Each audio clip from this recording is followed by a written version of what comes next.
Hello and welcome everybody to the epicenter of the iGaming industry. We are in SBC Lisbon. I'm standing here with Sten Andersen. Welcome. Nice to meet you. Pleasure to meet you. So you are representing ATG, the biggest company within the gambling industry in the Nordic. Can you tell us a little bit about it? Well, we were founded actually by the Trotting Association, and up until 2019 we only did trotting. Trotting is huge in Sweden. That's where the big money is. Then there was a re-regulation that we were very, very strongly pro, and we did the best we could to affect that. So we kept good rules, and now we are also into sports betting and into casino. We're actually the biggest sports betting operator in the Nordics as well. We've really done that through trying to be different, have a lot of content. We launched half a year ago the world's first horse betting assistant, an AI assistant that can help you finding all the stats that you need. It can even place bets for you. So I suppose you can call it an agent by now.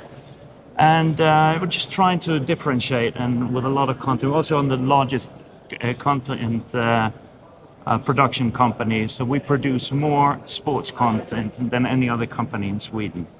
And we stream a lot of it, and some of it we sell to TV station as well. So big company, very much into sports, suits people that are interested in sports system. For more and exclusive content, don't forget to follow us on LinkedIn and also subscribe on our YouTube channel, igamingtoday.com. Be there or be square. The industry is having a lot of possibilities, but also a lot of challenges coming up. What are your predictions for the trends coming up now, the next coming 2-3 years? Well, it seems that more and more countries are now being re-regulated, which I think is good.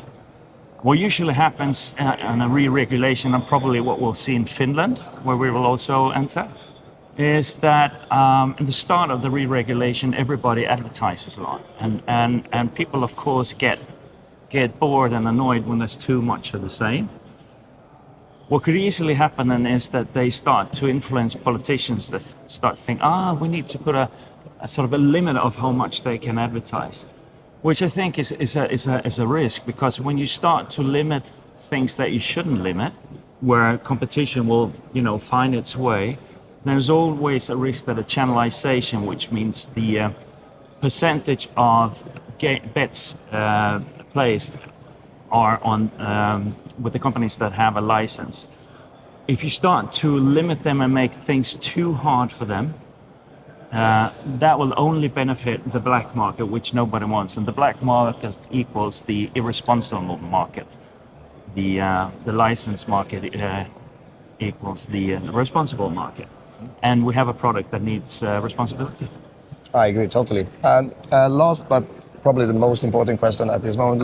Last week I was in Kosovo and Slovenia watching... it didn't help, did it? No, it did not. The Swedish national team was supposed coming home with 6 points. Yeah. They came back with only 1. What is our chances to get to the World Cup next summer, you think? Well, you can only take one game at a time. If you start speculating too much, then the chances are close to 0. But if you take a game at a time, Switzerland, good team, but not impossible to beat. If I was Jon Dahl Tomasson, I would start thinking a little bit more about the defense. You cannot have 3 defenders halfway into the opposite half